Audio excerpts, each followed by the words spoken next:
আমার স্বামীর যেদিন প্রথম পরকীয়া ধরা পড়েছিল আমার কাছে, সেদিন আমি কান্না করিনি, বরং তাকে কোমল কণ্ঠে জিজ্ঞাসা করেছিলাম, আচ্ছা বলো তো আমার ঠিক কি পরিবর্তন করা লাগবে, ঠিক কি পরিবর্তন করলে তুমি অন্য মেয়ের কাছ থেকে আমার কাছে ফিরে আসবে। আমার কাছে মনে হয় আমি নিশ্চয়ই কোথাও একটা তোমার মনের মতো না, এই জন্যই তুমি আমাকে পছন্দ করো না। তুমি বললেই আমি শুধরে নেব। আমার মুখে এই কথা শুনে আমার স্বামী আমাকে বললেন, তুমি একজন ভার্সিটি প্রফেসর, অথচ তুমি ভীষণ সাদামাটা থাকো, এটা আমার মোটেও পছন্দ না। মনোযোগ দিয়ে শুনলাম আমার স্বামীর বলা কথাটা, ভাবলাম আমার মনে হয় কোথাও একটা সমস্যা আছে। আমি একজন ভার্সিটি প্রফেসর, সব দিক থেকেই যে পারফেক্ট থাকবো এমনটা নাও হতে পারে। আমি হয়তোবা আমার স্বামীর চোখে স্মার্ট না, কিন্তু বিশ্বাস করেন আমি যথেষ্ট একজন স্মার্ট মেয়ে। কিন্তু আমার স্বামীর কথাগুলো আমি মনোযোগ দিয়ে শুনলাম। এরপর দীর্ঘ 2 মাস লাগিয়ে আমি নিজেকে আরো বেশি স্মার্ট করে তুললাম। আমার ওই সাদামাটা খোলসটা ছাড়িয়ে এবার আমি বাইরের জগতে বেরিয়ে পড়লাম। নিজেকে যখন পরিপাটি করে স্বামীর জন্য তৈরি করলাম, ঠিক তখন দেখলাম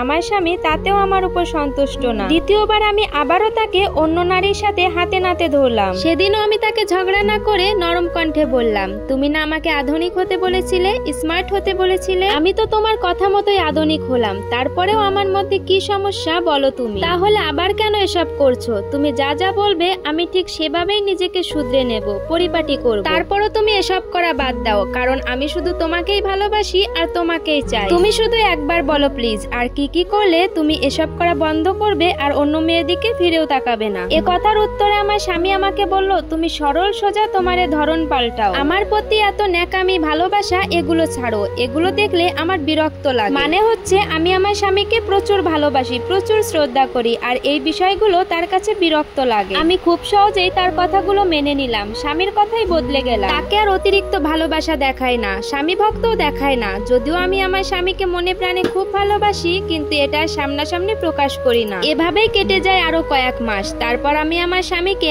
আবারও তৃতীয়বারের মতো পরকীয়া করতে নিজের চোখে দেখি। এবারও রাগ দেখালাম না, কিন্তু একটু ভারী স্বরে বললাম, আমি তো নিজেকে পরিবর্তন করে ফেলেছি, তাহলে তুমি এখন এগুলো ছাড়োনি কেন? তুমি ঠিক যা যা বলেছিলে সবই তো করলাম, নিজেকে বদলেও ফেললাম, তাহলে তুমি কেন আমার কথা শুনলে না? তাহলে কি দোষ ছিল আমার? তখন আমার স্বামী রেগে গিয়ে কি বললেন জানেন? আমার তুমিটাকেই পছন্দ না। তুমি আমার আশেপাশে থাকলে তোমার অতিরিক্ত ভালোবাসা দেখলে আমার দম বন্ধ লাগে। যার স্বামী এতবার পরকীয়া করে সেই মেয়ে কিভাবে এত শান্ত থাকে? তুমি কি আদৌ আমাকে ভালোবাসো? তুমি যদি সত্যি আমাকে ভালোবাসতে, তাহলে তুমি আমাকে অন্যের সাথে দেখে রাগ দেখালে না কেন? একবারও রাগ দেখিয়েছো আমাকে, রাগ হয় না তোমার? আমার এখন তুমিটাকেই পছন্দ না, তোমাকে এখন দেখলেই আমার রাগ হয়। স্বাভাবিক আর 5টা মেয়ের মতো হতে পারো না তুমি? আমার স্বামী জোরে জোরে চিৎকার করে আমাকে এই কথাগুলো শোনালো। তখন আমি একটু হেসেই বললাম, রাগ তো দেখাতেই পারতাম, কেন দেখাইনি জানো? কারণ ভালোবাসার মানুষকে কখনো রাগ দেখিয়ে ভয় দেখিয়ে বেঁধে রাখা যায় না, তাকে আদর দিয়ে ভালোবাসা দিয়ে আগলে রাখতে হয়। আমিও রক্ত মাংসের মানুষ,